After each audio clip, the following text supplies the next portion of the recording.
आज हम बात करने वाले हैं भारत की कहानी की। एक ऐसी कहानी जो सोचिए हजारों साल पुरानी भी है और उतनी ही नई भी। और इस कहानी की जड़ें, इसकी बुनियाद जानते हैं क्या है? इसका भूगोल। जी हाँ, वही भूगोल जिसने इसके इतिहास को और इसके भविष्य दोनों को घड़ा है। तो चलिए इस जबरदस्त सफर पर निकलते हैं। अच्छा, भारत की पहचान में सबसे दिलचस्प बात क्या है? वो ये है कि ये एक ही समय में दो दुनियाएं हैं। सोचिए, एक तरफ तो ये वो जमीन है जहां दुनिया की सबसे पुरानी सभ्यताओं में से एक ने जन्म लिया, और दूसरी तरफ आज यही देश दुनिया का एक उभरता हुआ एकदम मॉडर्न राष्ट्र है। कमाल है ना? और देखिए, ये सिर्फ कोई किताबी बात नहीं है। अगर हम पिछले सिर्फ 5 दशकों यानी 50 सालों को ही देखें ना, तो भारत ने हर दिशा में जबरदस्त सामाजिक और आर्थिक तरक्की की है। और ये सब कुछ हुआ है अपनी उसी प्राचीन संस्कृति की नींव पर एक नया भविष्य बनाते हुए। और ये जो तरक्की है, ये हर जगह दिखाई देती है, चाहे वो खेती किसानी हो, बड़े बड़े उद्योग हों, नई नई टेक्नोलॉजी हो, या फिर पूरे देश का ओवरऑल इकोनॉमिक डेवलपमेंट। और बस इन्हीं वजहों से आज पूरी दुनिया में भारत की एक बहुत खास जगह बन गई है। तो ठीक है, इतनी सारी बातें हो गईं, लेकिन अब वो बेसिक सवाल कि आखिर ये देश दुनिया के नक्शे पर है कहाँ? तो चलिए अब जरा भारत के भूगोल को एकदम शुरू से समझते हैं। तो सबसे पहली और सबसे जरूरी बात, भारत पूरी तरह से नॉर्दर्न हेमिस्फीयर यानी कि उत्तरी गोलार्ध में है। मतलब अगर हम अपनी पृथ्वी को बीच से यानी इक्वेटर से 2 हिस्सों में बांट दें, तो भारत पूरा का पूरा उत्तरी हिस्से में आता है। बस यहीं से इसकी ज्योग्राफिकल पहचान की कहानी शुरू होती है। अब ये जो नंबर्स दिखाई दे रहे हैं, 8 डिग्री 4 मिनट उत्तर से 37 डिग्री 6 मिनट उत्तर तक, और 68 डिग्री 7 मिनट पूर्व से 97 डिग्री 25 मिनट पूर्व तक, ये सिर्फ आंकड़े नहीं हैं। ये भारत के विशाल फैलाव का पता देते हैं। आप देखिए, लैटिट्यूड और लॉन्गिट्यूड दोनों में ही लगभग 30 डिग्री का फर्क है। और यही हमें बताता है कि हमारा देश उत्तर से दक्षिण और पूर्व से पश्चिम तक कितना विशाल है। और कमाल की बात यह है कि इसी विशाल फैलाव के लगभग बीचों बीच से गुजरती है कर्क रेखा यानी ट्रॉपिक ऑफ कैंसर। अब हाँ, ये एक इमेजिनरी लाइन है, लेकिन इसका असर वो एकदम असली है। ये रेखा देश को करीब करीब 2 बराबर हिस्सों में बांट देती है, और इसी वजह से भारत के मौसम और भूगोल में इतनी जबरदस्त डाइवर्सिटी देखने को मिलती है।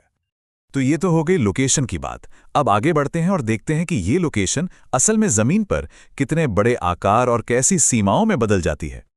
भारत का कुल क्षेत्रफल 32.8 लाख वर्ग किलोमीटर। जरा इस आंकड़े के बारे में सोचिए, 3.28 मिलियन स्क्वायर किलोमीटर। ये वाकई में बहुत बहुत बड़ा है। लेकिन अब एक और दिलचस्प बात, इतना विशाल होने के बावजूद पता ये दुनिया की कुल जमीन का कितना हिस्सा है? सिर्फ 2.4%। लेकिन इस छोटे से 2.4% हिस्से ने दुनिया पर जो असर डाला है वो बहुत बड़ा है। और इसी एरिया के साथ भारत दुनिया का 7वां सबसे बड़ा देश बन जाता है। सोचिए, 7th लार्जेस्ट, एक ऐसी विशाल जमीन जो न जाने कितनी कहानियों और संस्कृतियों का घर है। अब बात करते हैं बॉर्डर्स की, और वो भी उतने ही विशाल हैं। जमीनी सरहद देखें तो करीब 15,200 किलोमीटर, और समुद्री तटरेखा वो तो 7,500 किलोमीटर से भी ज्यादा लंबी है। और खास तौर पर ये जो लंबी कोस्टलाइन है ना, इसने सदियों से भारत को बाकी दुनिया से जोड़ने में एक बहुत ही अहम रोल निभाया है। तो ये एक बात साफ है, ये जो साइज और लोकेशन है, ये सिर्फ किताबों में पढ़ने वाले आंकड़े नहीं हैं। नहीं, बिल्कुल नहीं। यही तो वो बुनियाद है, वो फाउंडेशन है जिस पर भारत के दुनिया के साथ हजारों साल पुराने रिश्ते बने हैं और टिके हुए हैं।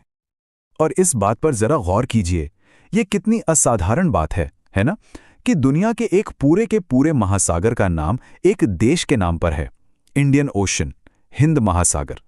ये एक ही बात साबित करती है कि हिंद महासागर में भारत की लोकेशन कितनी ज्यादा स्ट्रेटेजिक है। ये एक ऐसे चौराहे जैसा है जो सदियों से पश्चिम में यूरोप को पूर्व में एशिया से जोड़ता आया है। और ये जो कनेक्शन है, ये हमेशा से ऐसा नहीं था। ये वक्त के साथ साथ बदला।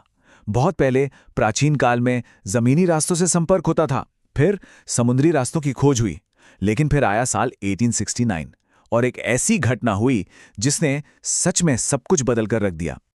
1869 में स्वेज कैनाल यानी स्वेज नहर खुल गई, और इसके खुलते ही भारत और यूरोप के बीच की दूरी सीधे 7,000 किलोमीटर कम हो गई।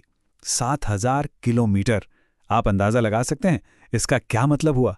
इसका मतलब था कि व्यापार और विचारों के आने जाने की रफ्तार कई गुना बढ़ गई। दुनिया अचानक से बहुत छोटी हो गई। और ये जो लेन देन था ना, ये हमेशा टू वे स्ट्रीट रहा है।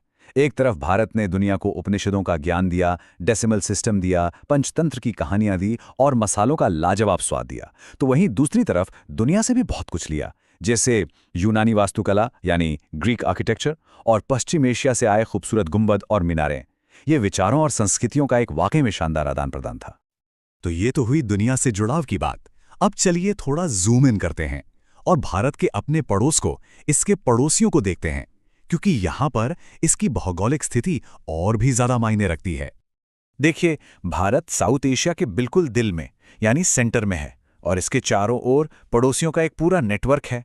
अगर हम उत्तर पश्चिम में देखें तो पाकिस्तान और अफगानिस्तान, उत्तर की ओर चीन, नेपाल और भूटान, पूर्व में म्यांमार और बांग्लादेश, और अगर हम दक्षिण में समुद्र पार देखें तो वहां है श्रीलंका और मालदीव्स। तो आखिर में बस यही एक बड़ा सवाल रह जाता है, एक ऐसा देश जिसकी जड़ें तो हजारों साल पुरानी हैं, लेकिन जिसकी टहनियां, जिसकी शाखाएं भविष्य की ओर बढ़ रही हैं, वो देश अपनी इस यूनिक ज्योग्राफिकल विरासत का इस्तेमाल दुनिया के साथ अपने रिश्तों को एक नया आकार देने के लिए आगे कैसे करेगा? ये एक बहुत बड़ा सवाल है और इसका जवाब शायद आने वाला वक्त ही देगा।